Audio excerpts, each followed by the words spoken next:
Bossclips. The time has come for me to reveal everything I know about Quarxs. Yo, same dude. Computer-generated imagery. Who doesn't love it? But today I want to ask you a question that I was recently asked myself. What was the first fully CGI TV series? A normal person might say VeggieTales or Reboot. A stupid person would say Jimmy Neutron, what? And a confused person would say Toy Story because they misheard the question. Now, I'm not talking about CGI in general. If I were, Vertigo would have been the first anything to use CGI. It's technically not CGI the way we know it today, but it is a computer generating imagery. So that counts. And of course, the classic 1972 short, A Computer Animated Hand.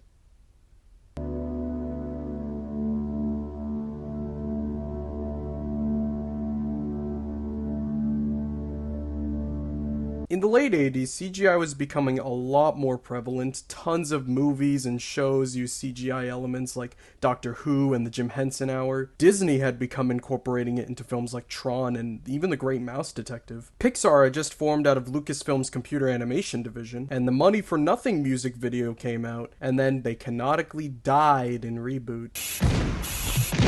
But I'm talking full-on 3D CG TV programs. And in that field, there is something that predates 1993's VeggieTales and 1994's Reboot by a couple years. And I think you all know what it is based on the title of the video. That's right, we're gonna be talking about 1989's Les Faibles Geometriques. An adaptation of La Fontaine's fables told using geometric shapes with songs written by French artist Pierre Perret.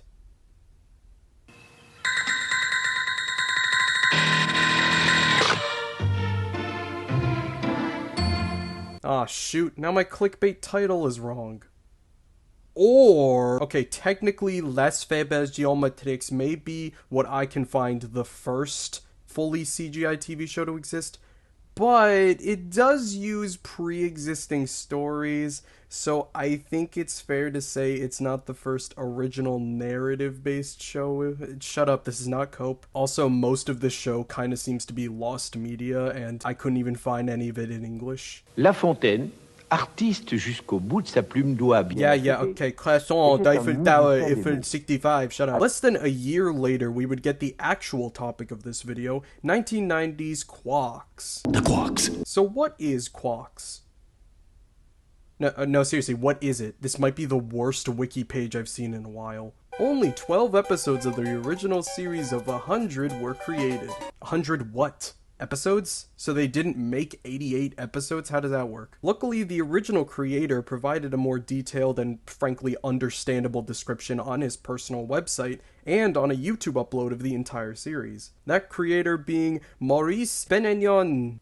He's a French new media artist, which according to his Wikipedia involves things like video, computer graphics, immersive virtual reality, the internet, performance, EEG, 3D printing, large upscale urban media art, robotics, NFTs, and blockchain-based okay, that's unfortunate. The series was also conceived in collaboration with Belgian comic designer François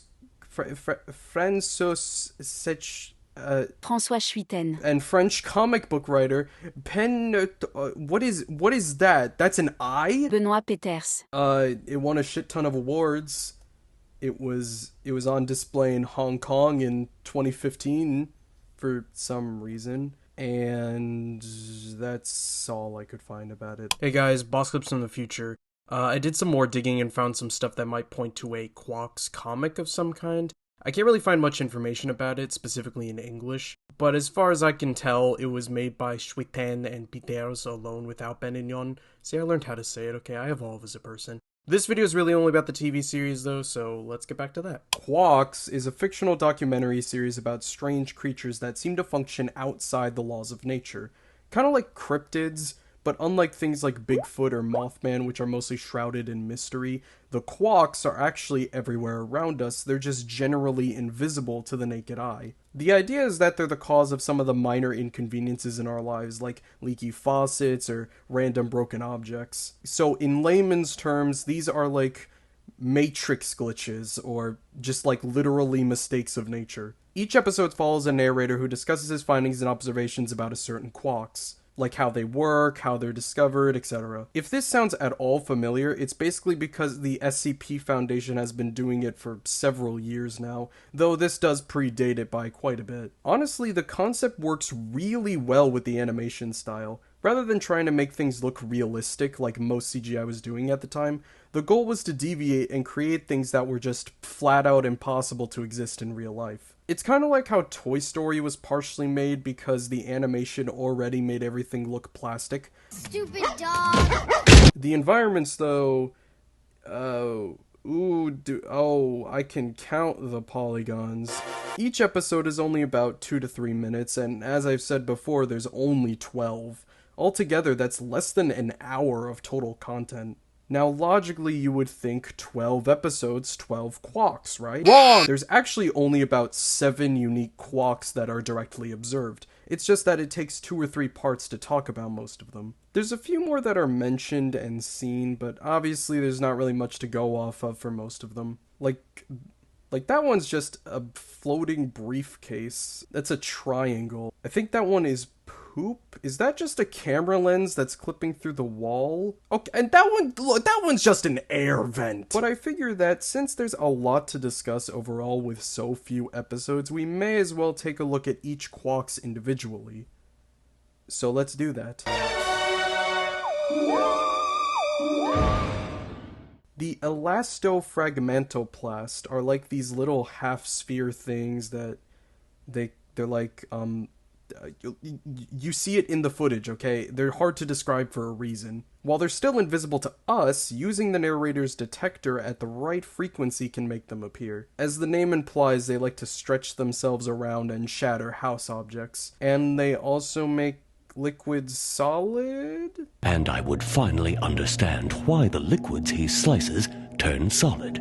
Okay, buddy, I'm pretty sure you're just trying to hide an animation error. Apparently, this is them absorbing the objects they attach themselves to, which, they don't really explain it very well, if I'm honest. The elastofragmentoplast absorbs the substance he attacks.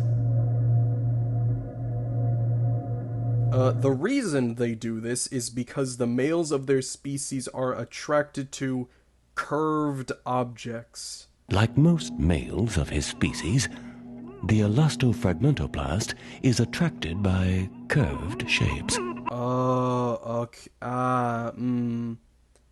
Okay, so they break coffee mugs because they're horny. In a later episode, we actually do see a female of the species, which is completely round and spherical for whatever reason.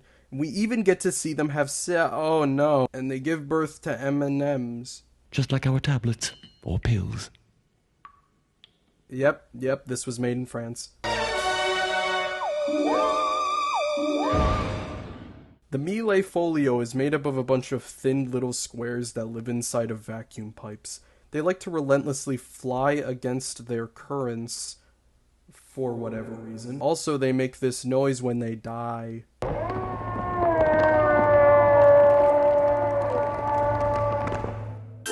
And not much to this one, but if I'm honest, I really like how it's designed, despite it just being shreds of It moves cool, okay? Shut up.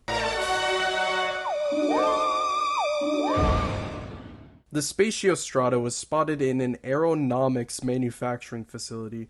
It moves kind of like a slug or a caterpillar, but as you can see, it's made up of rotating rings that somehow move through the ground and each other. While that's weird enough, the weirder thing is how it moves through spatial slices, where, when within them, it simply just, it just stops existing. It's just not there.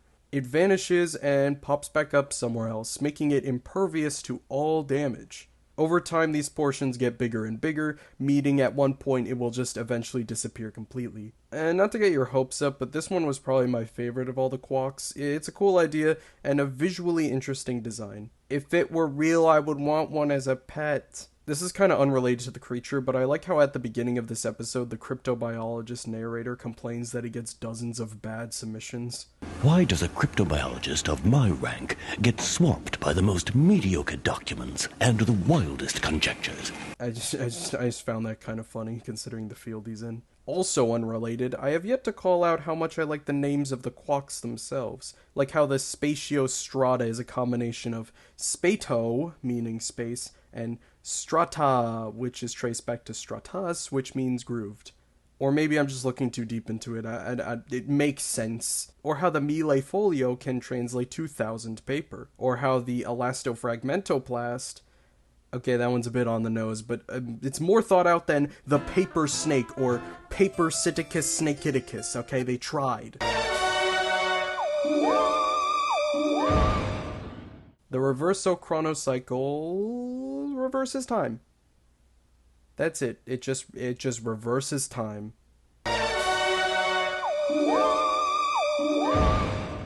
4 different plumbers had already been in, but they were too stupid to understand what was going on. Okay, rude. The spirothermopage seems to live in the pipes of our plumbing. This is apparently how water temperatures can fluctuate and why our faucets always leak, because it's actually them doing this.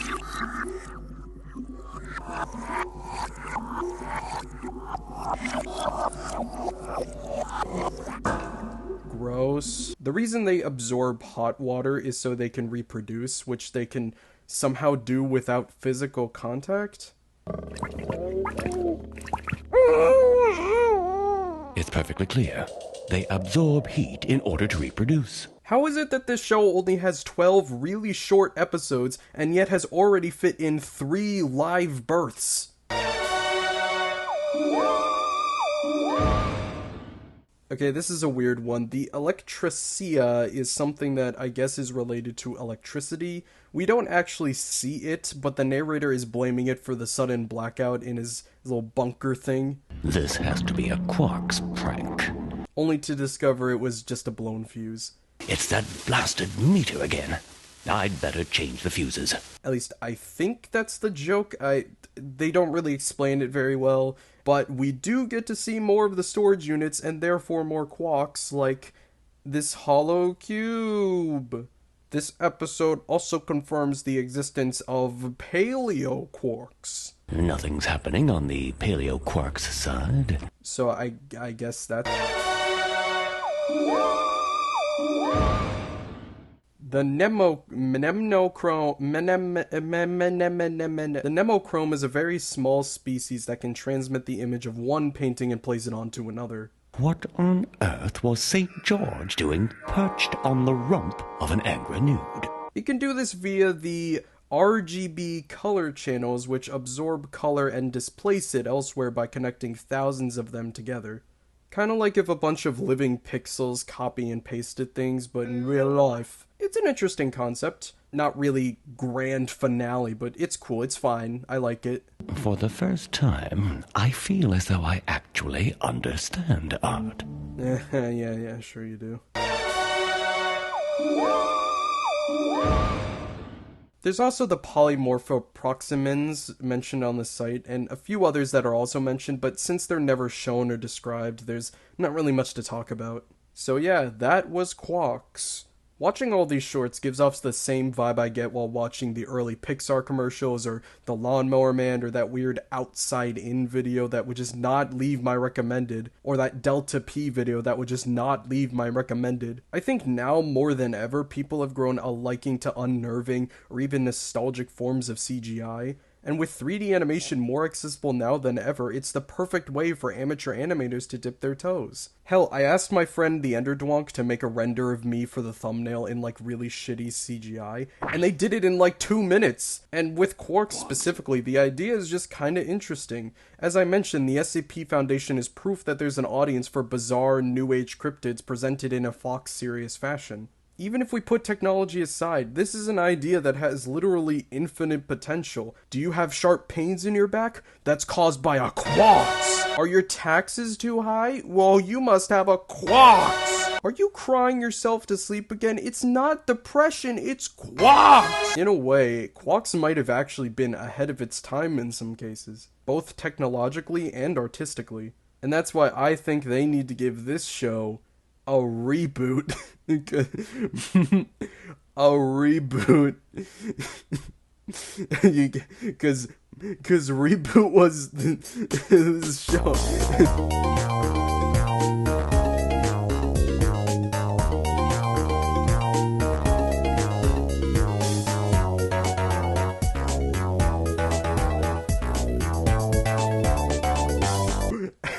Reboot was I mentioned it earlier, it's a show, and it's a reboot.